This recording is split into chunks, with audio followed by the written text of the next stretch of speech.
Wait till they get started.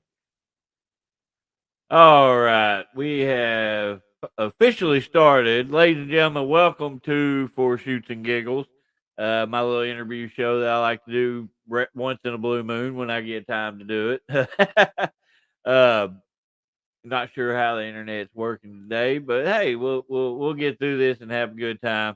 Uh, I have decided this time, episode 5 will definitely be a fun one. I like this kid, and he's got a lot of neat stuff to say. Ladies and gentlemen, Grayson Beckett.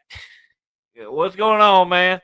Hey, what's up, everybody? It's good to see here or good to be here, and it's about time we finally get one of these done. Every time we've scheduled one, either something's come up or, at the time we were talking about scheduling it, I was working two jobs, so trying to schedule Yeah, anything around that was a hassle. yeah, and I always have to do my stuff late because I like to spend time with my wife before she goes to work. So, Oh, hey, I don't blame you at all. I do not but blame you at all.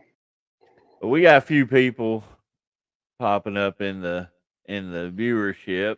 Nobody's commented yet, but that's okay. I get a lot of my views on this stuff is typically rewatches. After the fact. So we will roll on into this stuff. Cody. I screwed Hey, up. hey, either Hey, or, man. I hey, hear Chuck and Trent call each other Greg and Dustin all the time, so you well, know, and Cody and that's Grayson's fine. kind of interchangeable. This is for shoots and giggles. This is all legit. This isn't character based or nothing like that. So we're okay with that. But how long you been wrestling now, man?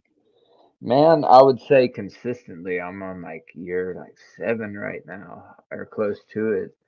I think late 2017 was when I got the start back in it, because I got my initial start in 2008.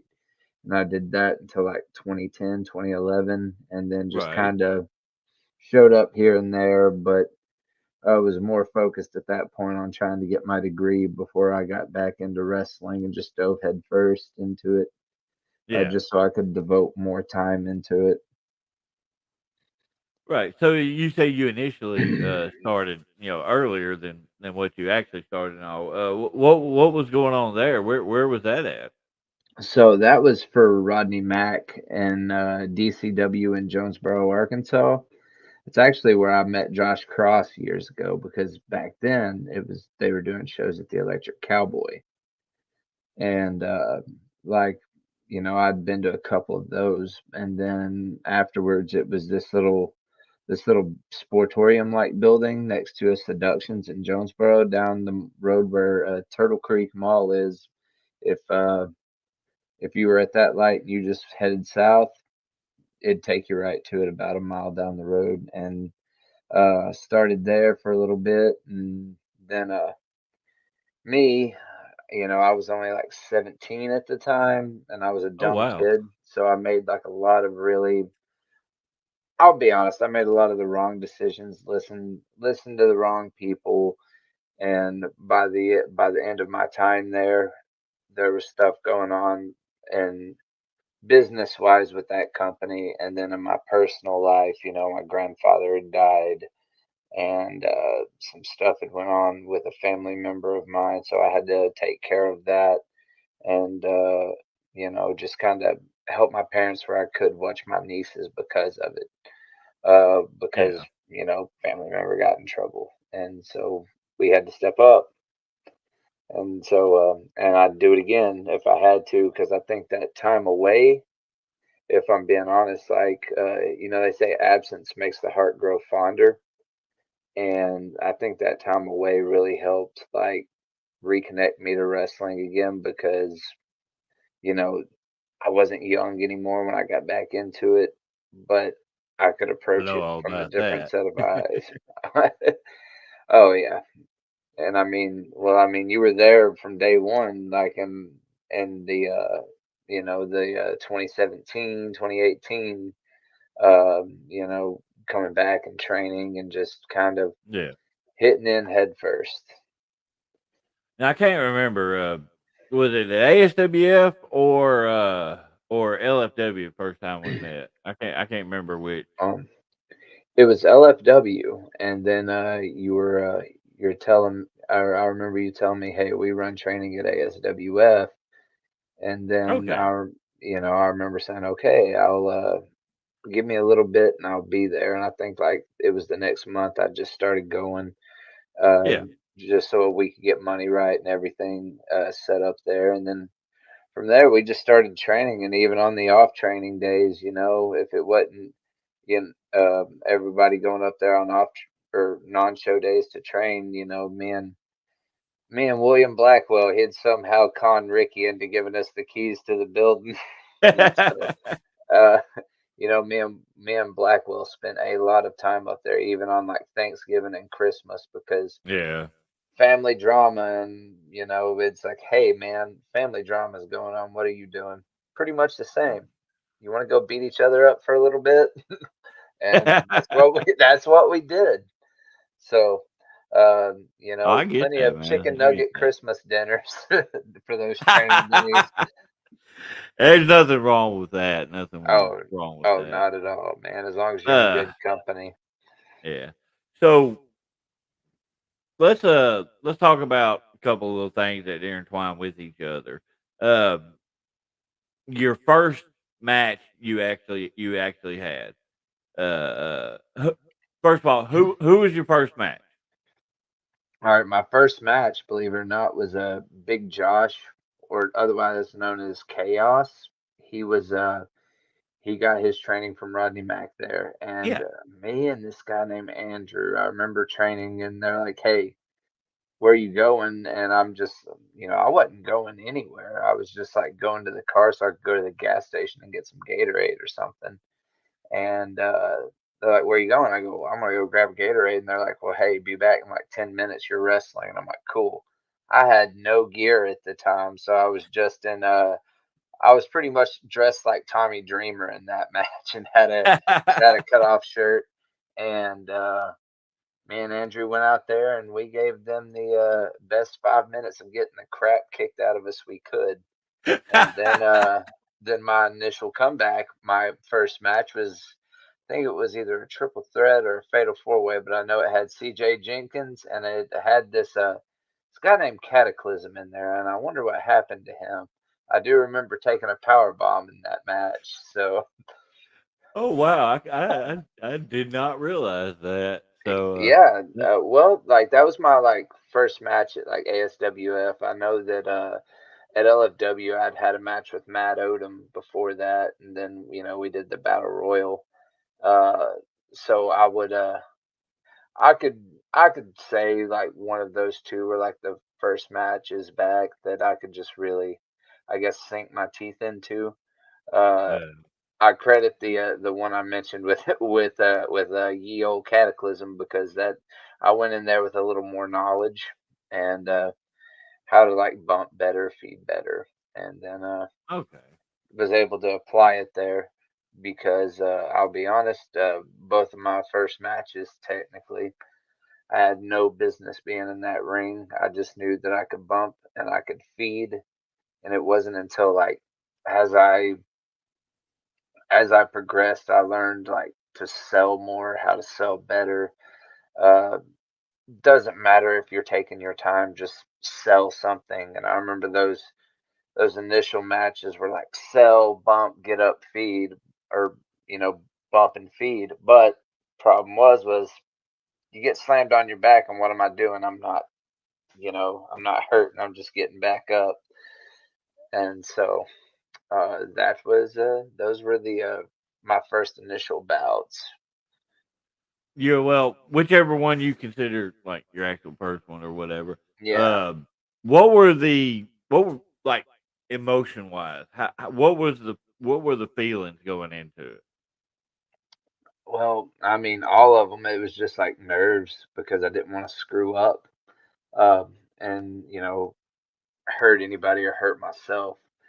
And I remembered something that you hear from all your trainers and any vet in the business, and it's just listen to them out there. Listen to the more experienced guy. So it's like, well, okay. And I remember my match with Matt Odom. It was completely different. It was, hey, we almost got to fake it till you make it on that because of how inexperienced we are. Because Yeah. at the time, I believe he was doing the police academy, so he was just very rarely getting the opportunity to uh to wrestle. So it was, oh, I think okay, that was actually right before the police the police. academy stuff. Okay, 'Cause I I remember he started coming to training as well, and then he had to back off because of the police, if I remember correctly. that yeah, that has to be the one. I think it was at the time he had just like both like he had no roommates, so it was him paying for everything, so he couldn't even afford. Like there was a point where this guy couldn't even afford like food to have in his kitchen. Like it was a Yeah. rough time for him, and there's been a few times you don't brag about your deeds, but I can recall a few times where, hey, I came across extra money and just like, hey, it's not much, but here's like 10-pound bag of chicken, 10 pounds of beef, some noodles, and some veggies, And man. that's the And thing so too, dude. Especially when you're young, getting started on everything. Things hard. It's hard, man. It's hard. yeah, So yeah, it's good.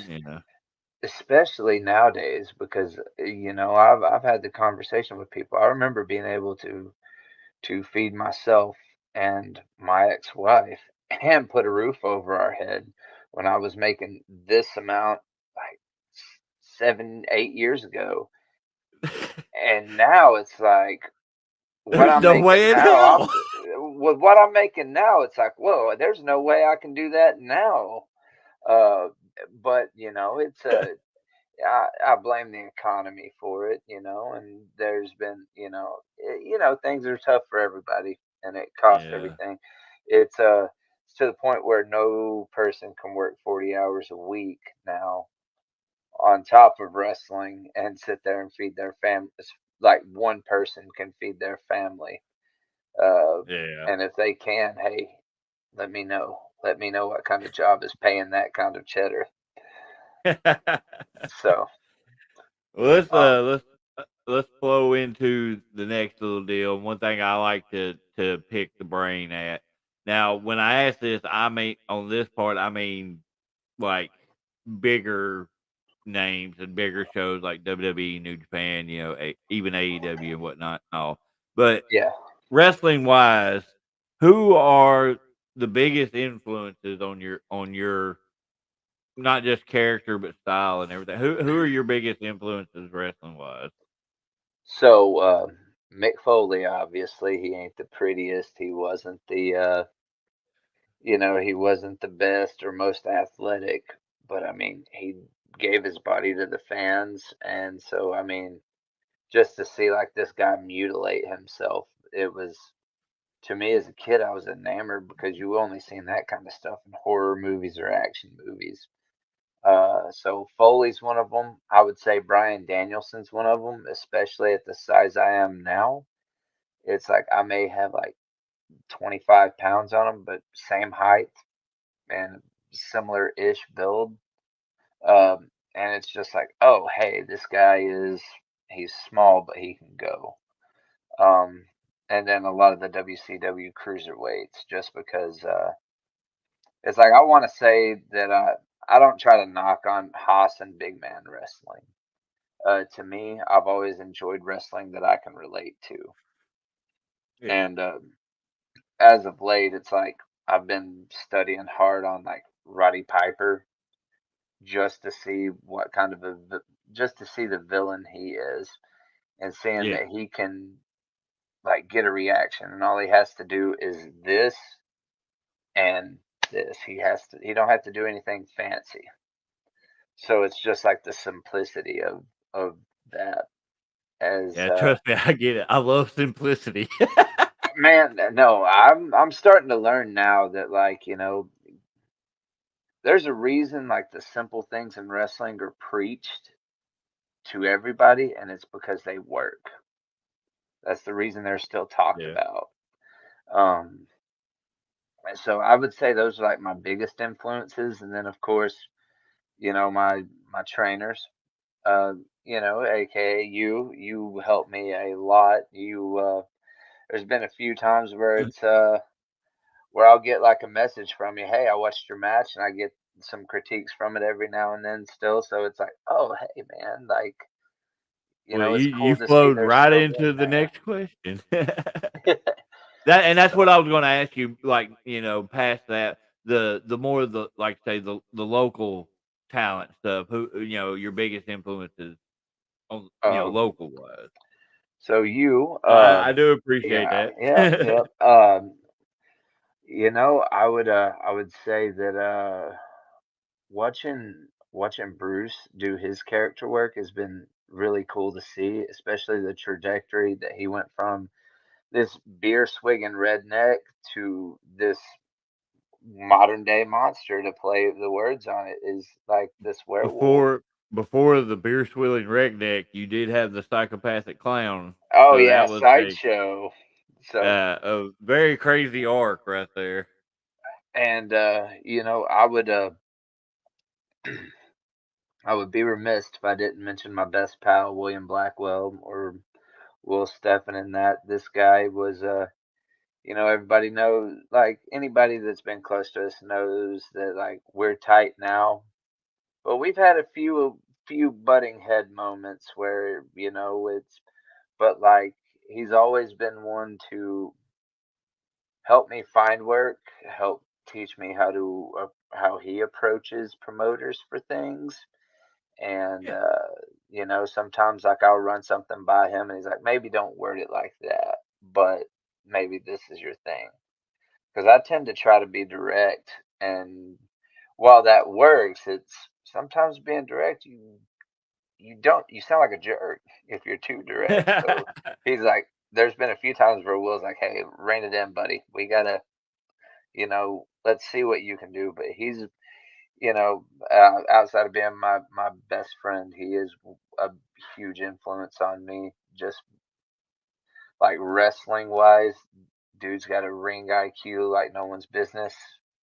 That is not a And joke at all. and just friend wise and person wise, because I'll say this: if it wasn't for him, and then him keeping me involved with wrestling so much, we may not be having this conversation right now. Especially like the last year and a half I had, or Yeah. year. It's like, hey, that guy kind of helped save my life here. Him and our buddy Scratch. So he was very, and then I remember you had to talk with me about a few things, but it was on on that personal level. So it's been like, I've learned more from these come to Jesus meetings with people over the last year than uh and that's taught me more about life than just like going out there and experiencing it in other areas. Because they always say the people that care about you the most are the ones that aren't afraid to tell you where you screwed up. And Well, I and you that's where you so learn from. It is like, those mistakes, and like you may not even see it, like even wrestling wise or whatever. The mistakes that you make are what help the growth, not just character, but as a person. And Oh sometimes yeah. you don't see it, so sometimes it takes somebody to be like, "Hey, you're screwing up, kid." Ma- and that's the thing, like I want to be told if I'm making a mistake, but I've seen the way like other people sit there and say, "Hey, you screwed up." Well, what did I screw up on? You screwed up. Well, what did I screw up on? And it's like, well, it's Yeah, easy to point out a mess up on somebody, but how do you expect them to learn if you don't tell them what they messed up on? amen. It's and like Well, that's a that's shoot. that's how you learn. That is, So, and but so you all you right. you brought up you brought up Will, and I'm glad you did, because hands down, FGA has become one of my favorite tag teams. Oh Um, man. and it's not just like what I love is the way, like, here y'all can be these freaking goofball dumbasses, and then over here though, y'all can be like some of the best technical versions of yourself. Like, I can see y'all stepping into the ring with pretty much any tag team around. Period. I really Yeah. enjoy working with y'all. I really enjoy watching y'all. Um, give us a little bit more insight to the history of FGA.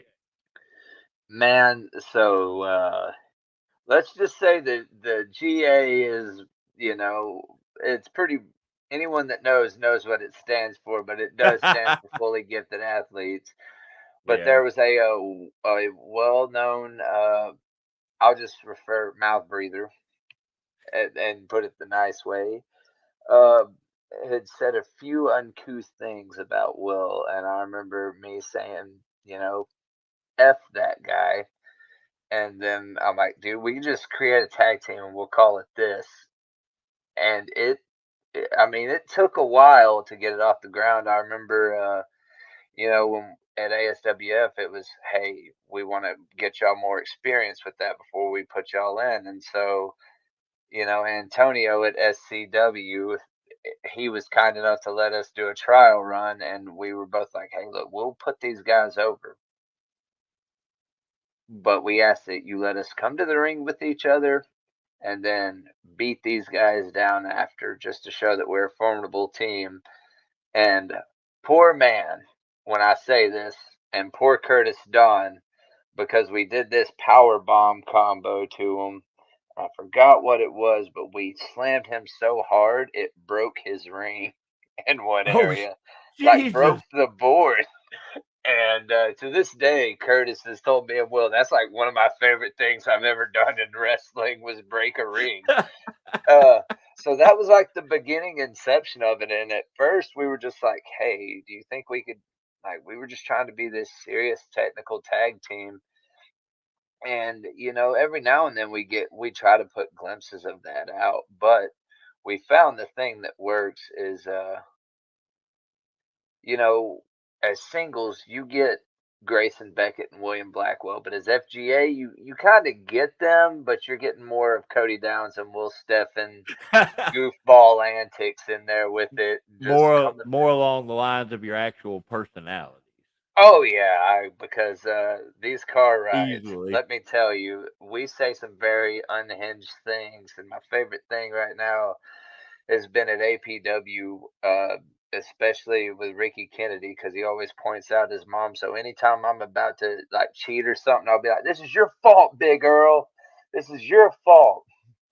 And I remember telling her one day, Ricky's like, "You roast her," and I go, "Big Earl, your last name is Kennedy," and that told me uh, that I go, it was an eye-opening revelation, man, and that's the fact that the CIA hates the Kennedys, but they didn't want to deal with you, so they hired type 2 diabetes to take care of you for Oh my them. god. Oh my god. So Good I'm lord. like, man, like I feel bad, but it's like in the role I have to play there, I've got to say some very uncouth things. And unfortunately, the last time I was there, I did a very bad thing, but it was not a. I looked down because, you know, hey, you got to chloroform somebody. And I'm like, what? And I'm like, well, I don't have nothing to do it with. And I looked down and I saw this bandana, this Smitty bandana I carried with me. I'm like, all I got's this. And I'm like, man, I don't want to do that. Speak ill of the dead. And then Two Good's like, no, he would, if he was here today, he would dig that. Oh yeah, And most then definitely. what was it? Chloroform the guy. We got the win. Then I showed the crowd that it was his bandana, and a woman came charging after me on the outside. Oh And wow. I am glad it was a woman because if it was a grown man, I wouldn't have hesitated to pop him. But it was a woman, and regardless of the I'm scenario, about it's to never, die. yeah, regardless of the scenario, it is not going to be good. So that was one of the, like, she was nose to nose with me, and I'm like backing up, and I'm like pulling people in front of me. I'm like, I go, get this crazy fart knocker away from me. But that was the kind way of saying it because she was mad. And as she should be, I did my job right. But Yeah, I'm that like, means you're doing your job, you know? oh yeah, it's just That is a difficult thing this day and age. It is so hard to be a true heel anymore. It really is. But sometimes you can get that one moment where you got a glimpse of the old days where you can do whatever you want, and that person's gonna be. I the Wild remember West. one of my favorite moments was down in Ola AWO. Gary and Tier got this dude so mad he snapped his phone in half. And I'm just like, bravo, Man, bravo. dude, there was a lot of wild things that happened at AWO and Ola for the short time that we were there. I Yeah. remember a wrestler getting in a fight with the fan's wife. Oh yeah. And That was see, wild, Casey was just like pop, pop, pop, pop. and she didn't let up Don't cross either. the rope. And man, Oh. Ola was a wild time for me, but like the one thing I will never forget is breaking my ankle training before the show. And Oh I'll man. I'll, I'll say this: the, the breaking the ankle, it actually did more for my wrestling career than like a lot of people are like, oh, that's an injury. Like, wouldn't that hinder it? Well, it taught me slow down a little bit. And maybe I don't need to be doing all of this and all the flips. I can make them mean something. Because I was trying to throw flips out in every one of my matches. Now I only do it here and there, like Well, it means two, more. yeah. And just because I didn't want that to be a crutch that I rely on either. Right. Because right now I've like really taken to brawling, and that's been kind of my crutch. But it's an easy crutch to go to, and you get lost in a match, well, you know what? You can sit there and you can punch a guy in the face or grab him in a headlock and punch him in the face. It doesn't matter. Or catch him And with just get catch down. him with a forearm that knocks him loopy for about 3 minutes. Yeah, well. Oh Oh Lord. man, no, that me and Will have beaten the crap out of each other too. There's been a few matches where me and him have came home with like I thought he broke my jaw one day because it was when he was throwing a lot of knees in his matches, and he came up and his knee went. Oh. And I'm like, well, there we go. And the whole time I'm just sitting there on the ride home, Trying to work and that shit out.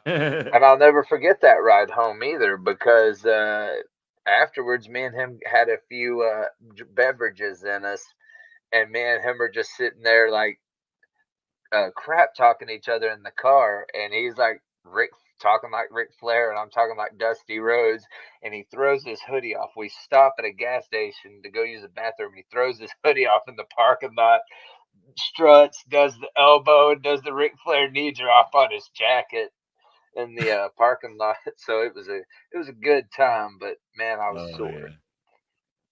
So overall, in the time frame that you've been working and stuff like that, what would you say has been your favorite match that you have done?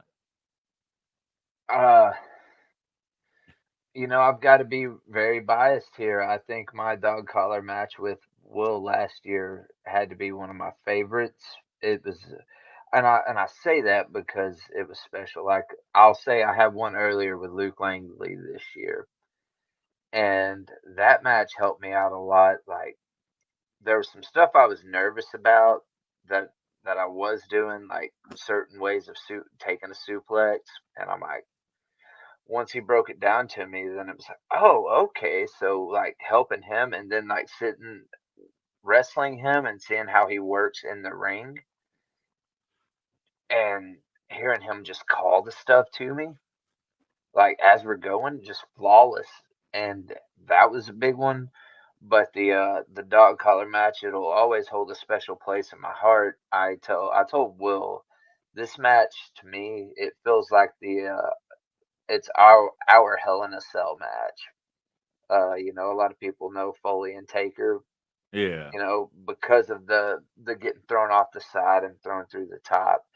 And a lot of people remember that match as, hey, two guys were chained together and one guy nearly bled out. And there was a few times in that match where me and Will called for 20 on that, and we ended up going like 13 bell to, or curtain to curtain, because he was bleeding so bad, like he Yeah. was. And there was a few times in that match where like I would just grab it, and it added to the story of me just grabbing that chain the whole time. Well, what a lot of people don't realize is he was losing so much blood that he was passing out, and I was holding that chain trying to hold him up, because if he falls, I'm going down with him, and that's dead weight. But I'm trying to like hold him up so he don't fall and hit his head. So Damn. that one will always be special to me too, because of how that built me up at Vino's, and then it's like, oh, this is the character I can be and I need to be. And so now it's kind of given me my little taste of infamy there, but that now in the Central Arkansas area, and we've had people that have went up to Northwest Arkansas when we do shows at Diamond State, and we've had, we had a place in Texas. One of the promoters is like, "Hey, I watched that match, and whenever the time is right, we want y'all to run that down here too." So it was that match that got us a lot of attention, and that's one of my favorite match types. But like that's got to be like my number one, like just at least in my heart.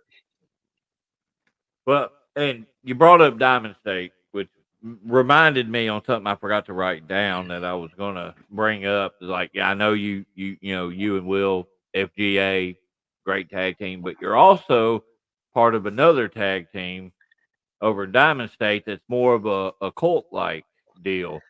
Uh, Yeah. what? Tell me about how it is to like basically run away from me while I'm talking. Yeah. Oh, I was listening. That Uh, dog is dogging right now. but like having to basically switch characters almost drastically. Tell me about the thought process on doing that.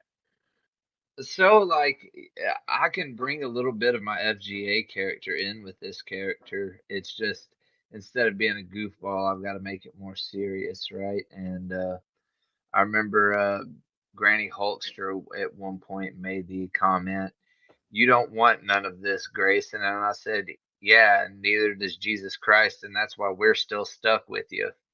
Oh, Jesus. And then the best thing was popping Will in the back, because she was back there talking smack to me on her way to the bathroom, and all I said, it was two words, and if you know, you know. I go, "Hey, he lost." That's all I said, and that was just me getting political with her. So, Oh, okay. uh, Got you. Got but you. like the thought process behind that is um more brutal, more I've started like taking over this character, the Mid South Menace, so it's like more menacing. So everything I do is it's more deliberate. More So aggressive. yes, so if I hear that somebody came back from an injury and it's their injured shoulder, guess what? Bullseye. That's what I'm taking out, because I already know your weak point. And that should be the way it should be anyway. Yeah. Yeah, But and that's a lost art in itself too. yeah, And most it's definitely. so I've never been like a great character wrestler, but I've learned, like, I watch a lot of Japanese wrestling, so I've studied the struggle through sport, and it's like, okay, let me get a little creative here. So some of my uh so I get to have a little more brutality. I can still kind of reel it in a little bit, and the thing that this is really helping me with is interacting with the crowd during the match. That was the one thing I would struggle with, is crowd interaction during the match, and now it's I struggled with it, and then once I started doing it, I'm like, why was I struggling with this the whole time? I could legitimately just, "Hey, fatty, shut your mouth." Boom. hey, I hate you, kid, and that's it. Like, That's a Will told me one time because I was talking to him about y'all's stuff at APW, and he was like, "Yeah," he goes, "Cody figured out that he can talk, but now that's about all he does is talk." oh yeah, yeah, because there's a few times I've missed a few spots because I'd be interacting with somebody out in the crowd and we're just yelling at each other back and forth. And like I told the kid, I go, um, what was it? I told him one time, I go, if you don't shut your mouth, I'll take your Xbox away. To which the kid replied, "You're not my dad." And I go, "I am. Ask your mom." Oh Lord have mercy! So like, and then the dad has stood up, and I go, "Sit down, sit down. I really don't want to have to show your wife again what a real man can do." So, Good God! so like that's my goal is, especially in that position, is if you got to go out there and upset people, I'm pretty good at that. And when I've had to explain to my mother these interactions, it's funny. She's like, "No surprise there. You've always had a smart mouth on you." I remember my mother one time calling me an SOB. And she's like, "Cody, she's like, right now you're being a real SOB." And I go, "Well, you're not hurting my feelings any by saying that. You know that, right?" And she laid a few smacks in on me for that, and rightfully so. Oh wow! Well, floating back over to before I interrupted myself and all like that, where you talk about your favorite match and whatnot. Let's talk about who is your favorite person to work with. Who's your favorite opponent? Um, Will's one of them, but because we've wrestled each other so much that it's like, Second nature. it's yeah. If somebody says, "Hey, y'all two are fighting tonight, change the card," cool. We just go out there and do what we do. We don't have to call anything. And I like working you because you're very simple. Hey, this is the, what do we want to do for the finish? All right, cool. This is it. And we know what each other does, so it's excuse me, so it's we don't have to. Some of the best matches are the ones where you don't have to call anything and you can just go out there and feel it out. And also, by the way, I dig your shirt. I too am a man of culture. I So, got that. I got that this weekend. So I got a leather face one too. It's set up like the oh, it's set up like the farmer's daughter painting. It's oh, him. It's nice. him holding the chainsaw and then some chick that he's gonna unalive. So Oh, nice. But those are like my favorite matches or favorite opponents. I would also like to say, Drayshawn Prince is one of them because again, he's another one that I've wrestled enough to where it's like a second nature to do that. And I mean, of course, it makes sense because me, Drayshawn, and Will, we all kind of came up together. yeah. So, and me and Drayshawn had a few months ago one of our best matches, and it was a match he got injured early on in, and it was he literally went to do a go behind, and his arm hyperextended, and he threw his shoulder out. Ooh. And I remember just laying those elbows into that shoulder, and it was pretty much like, "Hey, if you're hurt, just fall asleep. Let me knock you out right quick. I'll just instead of hurting that shoulder, let me just slip that elbow right there into your jaw, and you would just go to sleep. Out. Go night night." But After all these years, I've only worked with him like twice. which is weird because there's some other wrestler that's only worked with him once, and every time he's had to work with him, card subject to change. Matt We're not gonna Williams. get into that. We're not gonna get into that. It's that's one of those things that scares me because I'm like, dang, what, why? But okay, but I still enjoy the banter nonetheless. Oh yeah. Um, but like I said, the easiest matches are the ones that or well, hell, even friends too, because um, the best thing about it is the closer you are with the person, it's like Oh, well, we can actually just go out there and beat the hell Yeah. out of each other, Yeah, we'll and go out that's there and beat fine. the shit out of each Oh yeah, and other. there's been a few times where Will's like, "So what level we thinking tonight?" And I go, "We'll go about a level. We'll There's times we'll throw it up to 11, or there, hey, uh, I've had a rough week, so let's dial it down to an 8." So, what would you say that would be obtainable? What would you say is your dream match? Ooh, going back to other favorite opponents, right quick, I got to throw out Jamie Heinsman there. For some reason, every time I wrestle him, it's I've kind of carved out a niche working big man, little man matches there for a while. And I remember talking to Will and being like, "Hey man, I'm kind of tired of working these big man, little man matches because I'm trying to keep it to that formula and to make it believable." And he's like, "Well, how about just not always working that formula?" And so like that's where like Jamie Heinsman kind of came in. He's like, "Okay, well, what do you want to do?" And I'm like, "Well, I want to kick you in the face and I want to jump off the ropes and just dive onto you." Okay, well, cool. But my attainable goal is, I've held many mid card championships and now I've held two tag team championships. I'm a simultaneous tag team champion right now. As a matter of fact, one's with Will and one is with the Transcendent. So, Will kind of questioned me on that. And I'm like, "Look, bro, it's a new day. Can we just be a polyslammerous tag team? And we'll just call it that." Still working out the details because Ollie's not a fan that Will's got the bigger belt than him, and Will's concerned about the pay rate, and I don't control any of this. I just feel like the hot girl at prom in this situation.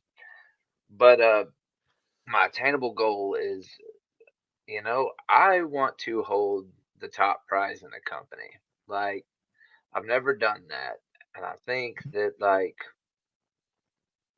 I don't want to say I deserve it, but I think I deserve a shot. I've only fought for one time, and it was against Jamie Heinsman in a championship for championship. That match ended in a time limit draw. So it's like I just want to have that goal to say that I've actually done something to be trusted in that role, and I don't have to be champion for long. I just need to feel like I've earned it too, you know. Uh, because the unfortunate thing about wrestling at times it can get political, and I'm not one to use political stroke to get a push or anything. I always want to feel like I've earned what I've got. And that's like I think right now that's one of my main goals. But my other goal is like right now is just to keep developing more. Uh, Used to someone would ask me, "What do you want to do?" My thing is, well, I'm fairly adaptable. Well, that doesn't tell that opponent anything. So then I've actually had to sit down, rewatch a lot of my matches, and be like, "Oh, I've done this. I've done this. Oh, I haven't brought that out in a while. Let's bring that back." So now it's like trying to trying to still figure out where to make things make sense. And so my attainable goal is to win a top prize, but become a better wrestler and kind of show people that I'm not just Will's friend or a lackey of some sort. I don't feel like I'm a lackey, but I know there's some people that probably have that mindset of, "Oh, he's here because of this guy. This how will help me get this job or these jobs." I did my part into one, making Will look good and saying, "Hey, he's got an eye and he knows what he's talking about," and they trust Will's word.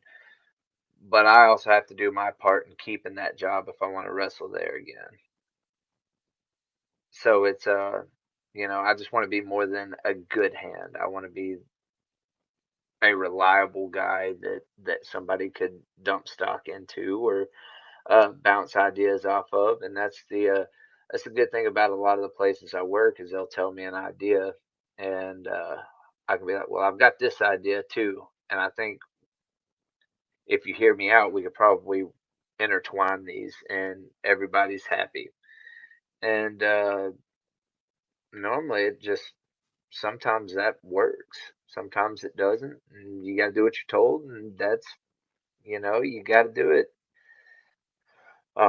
But that's my goals. I wished I could say I had like a bigger goal right now, but I think right, uh, you know, um, I wished that I had a better answer for you than that. I just think if you can accomplish these small goals, then you can attain a larger goal. And some of those larger goals that I have, like wrestle a television match. I've never wrestled for a televised wrestling company. I've wrestled for wrestling companies that post content on YouTube, but never wrestled on television. You know, so that's like one of my next steps that I would like to do. But before I do that, I need to hone these skills down here so I can apply that to television.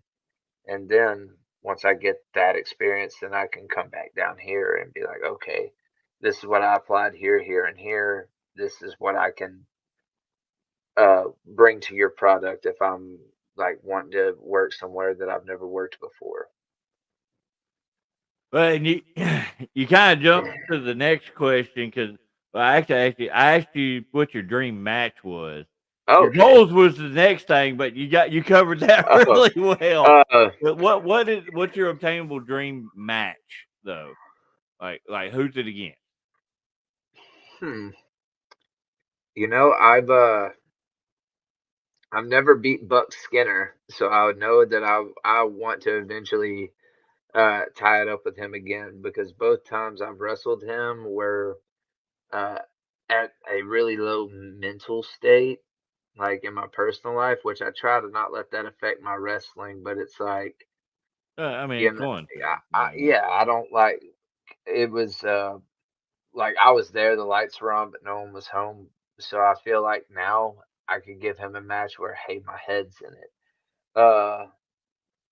But there's been a few attainable dream matches. Like one I always thought I would enjoy. It would be a match with Brody King, Ooh. and we saw God's Hate last December, and some guys were asking, "Well, how much will it be to get you on at Vino's?"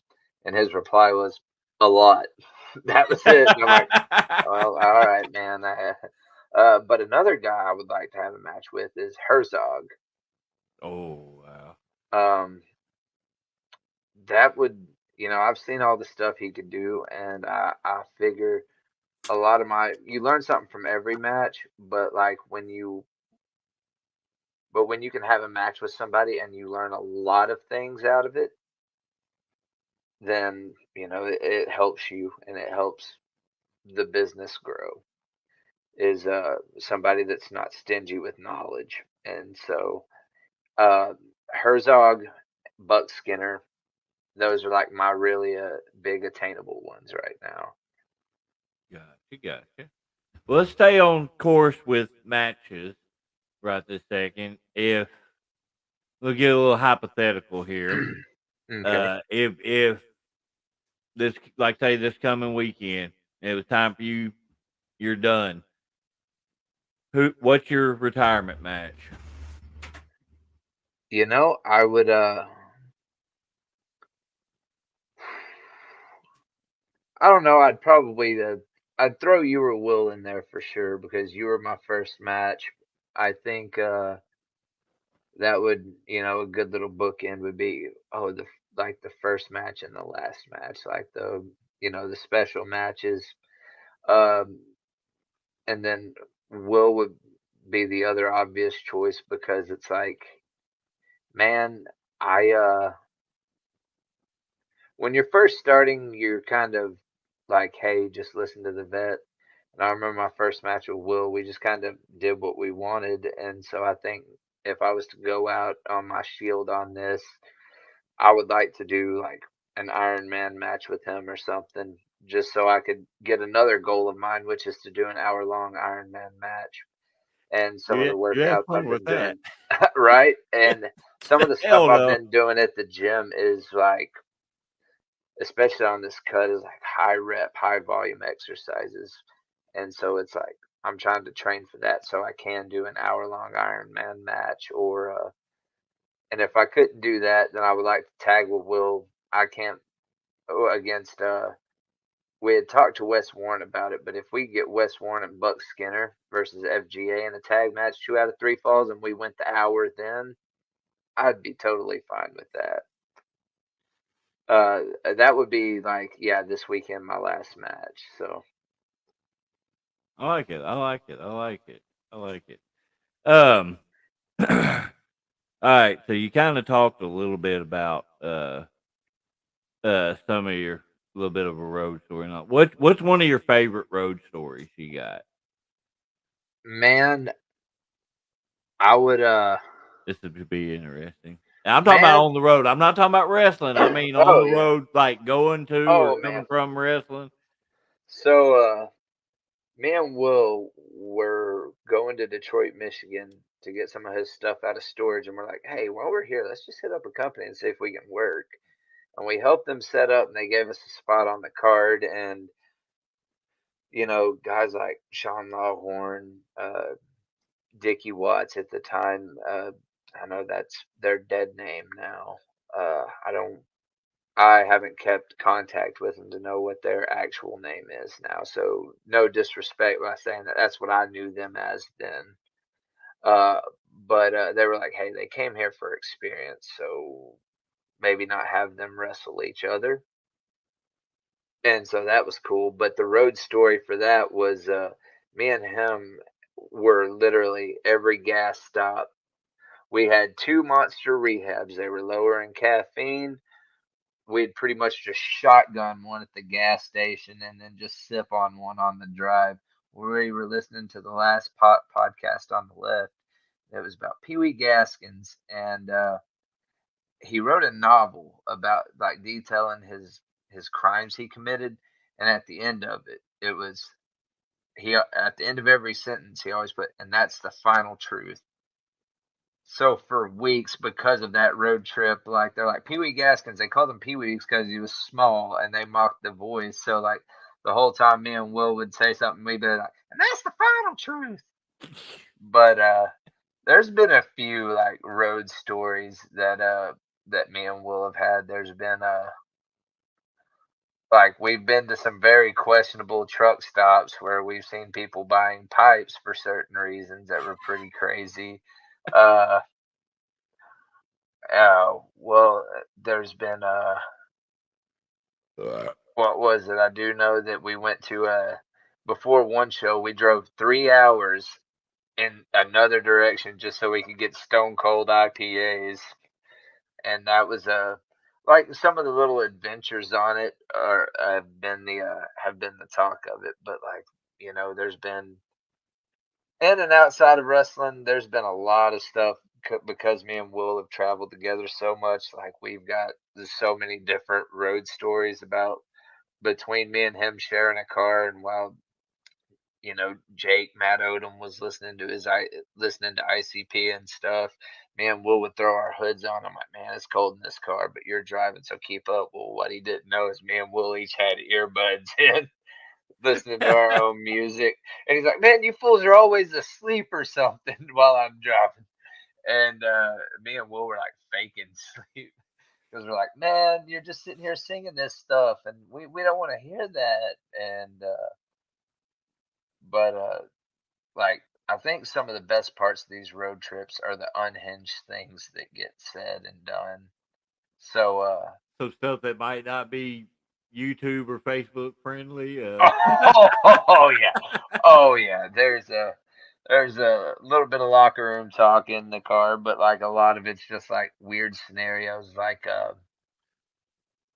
another road trip story. Me, Drayshawn Prince, Matt Odom, and Will all went to a super crazy seminar. Well, at the time, me and Dre Sean lived in the same apartment complex next to each other. So we were in Memphis and we stopped at this gas station. I'm like, dude, numero dos, man. I've got to go. I walk in the bathroom. There's no door in this bathroom stall. I walk in and I look over and there's a guy on the toilet and he's like, "Hey, I don't do any of that gay and he's What the yelling at hell? me and I'm like, "Yo, dog, there's no bathroom door." Like me and this guy are yelling at each other like, "There's no bathroom door." And then the gas station attendant's like, "Hey, is that drunk a-hole still in there?" And I'm like, "Yeah, dude." And apparently he's saying that I'm trying to come on to him, so don't listen to him. I just got to go take a crap. Have a good day. But it was just like D Mike. He was like yelling at me and D Mike, just like we're like we didn't do anything. Um, Oh Lord. and so like there's been various food joints that we've ate at. I remember some of the IHOP adventures we'd have until like 7 a.m. after ASWF. Oh It's just man. like we want to go home. And I remember that's how I discovered Will was into the fellas was a Don Leo Keegan sitting there throwing a chair upside down one time and telling Will, "Hey, sit on it and grab 4 or 3 other friends because I know you'll enjoy this." God damn. And I'm like, "Whoa, what?" And he's like, "Yeah, Will's gay." And I'm like, "I didn't know this." I Oh, that always got a rules, kick out of people when they first figured that out. It's like, man. yeah, Well, it's like, it is what it is. yeah, especially at the time, the media, how the media portrayed everything. Yeah. And I'm like, "Yo, Will." Like, when I have to tell people that, like another road story was we were at a steak and shake, and it was me, Will, and Gary, and and this lady was like, it was the one at Russellville. And this lady was like talking to Will. She's like, "Hey, I know you." Will's like, "I don't really know you." She's like, "No, I think I know you. I think we may have went to school together." He's like, "Probably." He's like, "Did you go to Southside in Batesville?" She's like, "No." She's like, Do you go to Tech here in Russellville?" Will's like, "No, I went to UCA." And I knew what the woman was doing. And I go, "Excuse me, ma'am, you're trying to sell a cat to a man that fancies dogs." She gets God beat damn. red in the face. Will is like, "Cody, you're an a-hole, man." Wow. Well, I've only got a couple more questions here, and these are some of the ones that I really like. Um, Not everybody knows how to answer this. Not everybody has an answer to this. But so far in your journey, what would you say has been your defining moment in wrestling? um, the dog collar match, as I mentioned earlier, it kind of defined me as like, hey, at first the Vinos crowd was really anti. They hated me, and like I was trying my best to like get them to like me, and then I'm like, all right, well then if they don't like me, I'll give them a reason not to like me. Well then Will turned on me. We did the dog collar match, and then ever since then it was kind of like, oh, okay, this is what I needed. But I think some other like career defining matches ended up happening at Diamond State. Wrestling guys like Luke Langley and Mr. Nasty, because those I love guys that are, guy. oh, nasty rules. Uh, that's a guy that I look at too. That's like, hey, when I mention like character workers, it's Dre Morrow, Bruce McGowan, Mr. Nasty. Look at those three, super super enjoyable character work. Uh, so like working them like really helped me, and then or helped define it. And then I got a little more trust when I wrestled Chris Fortune. I was his first ever wrestling match at SCW. And Will asked him, "Well, how many matches have you had before?" He's like, "This is your first one." And Will's like, "Well, man, I wished I looked that good in my first match." So I think like that and winning the tag team belts with Will. I'd never held tag team belts before, so the fact that I got to hold them with my best friend was it was definitely a bonus because like we could have competed for the AWO ones, but I broke my ankle, and so that like kept me on the shelf for a while. And then when I got to come back, the pandemic hit. So I'm like, oh Yeah, well, that pretty much destroyed anything I had going. yeah. But So like those are like my career defining matches. I think the one I've got coming up against Werewolf for this for the heavyweight title at TACW and a dog collar match, that might be another career defining match. There's going to be chills, thrills, spills. It's going to have quite a bit with it, and I will leave it at that on like defining matches. well, before we end this and all, let's I got two more things real quick. At the end of this, we're gonna put over what you got coming up and stuff like that. But before we Yeah. do that, um, you're younger in the business as well. But what advice would you give to the younger guys coming up now? I would say get out there as much as you can. Like, don't double book, or if a company is trusting you, like in a certain role, play that role. I've seen it too many times where younger guys they'll win a championship and then nowhere to be seen in that company, and it's like, hey man, like, you're going to work for another company, but you're a champion here. They need you here in that role. And if you can't fill that role, then you need to tell them. Uh, but go out, get experience. If there's seminars, go to some seminars, learn a thing or two, because a lot of these seminars, there's been a few, like, Will has done a couple. I've helped Will with a couple, and it's just base stuff. But the key thing I will tell, like the younger guys, foundation, basics, just hammer home on them, keep doing them. I'm, 7 years in, and I've gotten to the point where when I go to a show beforehand, I go in there and now I'm doing rolls and bumps again. And some of it's like, well, I'm trying to preserve the bump card, but at the same time, I need to go back to the foundation and hammer in to see if I've still got that core built in, if I can still do some of the training regimens I had. So train, train, train, and listen. For the love of God, youngins, listen. As an old man, let me tell you, it'll save you some heat and flack along the way. Really brought out the old man thing. Oh yeah, you know me. I can't if I can't say that once a day, I'm getting too old for this, then I'm not doing my job as an elderly fella. I've got 6 gray hairs in my beard now, by the way. I think I do get my AARP soon. I'll let you know how that works out for me. I'm working on my senior citizen discount here. So, but Hey, maybe I could try to swindle that, man. I do like free coffee. well, let's put over where you're gonna be in the next coming week. Well, I was going to be at Diamond State, but that show got canceled. But I do know Southern Extreme Wrestling has 2 shows on September 28th. I'm looking up at my calendar now. Uh, at 10 a.m. in Memphis and 2 p.m. in Forest City.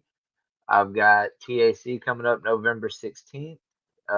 Diamond State again, and sometime in November, and we got the Smitty coming up October 5th. You'll see Really the look modern day monsters there. You're going to see me and Will defend our tag team titles against Legitimately Too Good, and what has been dubbed the final showdown between us. We've been at odds with Legitimately Too Good since we took those belts from them. And so, that's me and Will plan on keeping those belts by hook or by crook, which means if I've got to choke the guy out with his no his late friend's bandana, then I gotta do what I gotta do. Is a menace. It's nothing personal. You just gotta send a message. right, right, But right. that's where you'll see me, and like who knows where I'll pop up because I mean every now and then I might get the hankering to show up at Out of Control Wrestling and beat up some of their young guys. I gotta humble this younger generation a little bit. So That's where the next 3 weeks. That's where I'll be because we're building up. Gonna be Gold Rush is yeah, on the 28th, so that's pretty pretty cool yeah, show you're there. going into the Hall of Fame then, aren't you? Yeah, yep, which is weird, but I mean, it's cool at the same time. oh yeah, yeah. You gotta let me know how that Hall of Famer PO works out. About like that. Uh, like a fart in church, huh?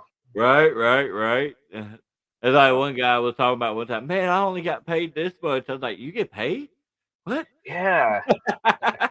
Hey, look, if it's any consolation, it took me a couple years, but I wrestled quite a bit for those first 2, 3 years, getting little to no pay. Like We all go uh, through that, man. We all do that. yeah, it's it's a learning process, and it's eventually you'll get to a place that's like where you can negotiate a pay. Something I would also tell the younger guys is like, hey, if it's a smaller promotion and they can give you pay, cool. But there's some promotions like that I will take less pay for. But it's Yeah. hey, I've seen the work this person's done, so I will take less pay, but I want to wrestle this person just because it's like, it's kind of balances itself out because I want to wrestle people that I can learn from, but I'm at this stage now where I think I've gotten a little bit of experience where I can start like, I think right now I would say we're the next generation, but no, we're the current generation of wrestlers. So we've got to help. We're kind of that bridge between the older generation and the newer generation. So we've got to like, when someone from the older generation says something to the newer generation, well, we've been there with them before, so we know what they mean. So it's like we're kind of like the translators for that. And so I want to help as many younger guys as I can, all while kicking their teeth in. Yeah. What is it? John Moxley said this wrestling needs a lesson in humility. So I got to give it to him a little bit. So. And if it means I get to like stick my fingers in their eyes or like, you know, hit the knee or hit those stomps, I've got to do it. Well, before we sign off, you got anything you want to add to it before we get off of here? Well, I mean, I will say this, good or bad, uh, whether you love me or you hate me, I will like for a second, like, I guess open myself up emotionally and thank everybody who's been there on this journey with me thus far, those who have been with me all along the way, those who are just joining. Thank you for buying a ticket because without you buying a ticket, buying the merch, you're contributing to this wrestler somehow. So even if you buy a ticket, you may not know it, but you're helping that wrestler get paid that night. But not only are you helping that wrestler get paid, you're helping this company grow because if you enjoy the show, you're going to tell your friends, and that's what we're dealing with at Vino's right now. Is we get the occasional like repeat customer, but we're seeing new faces quite a bit. Yeah. Um, so from the bottom of my heart, I would say thank you for wrestling with us and enjoying the product, and thank you to those who have helped me grow on my journey.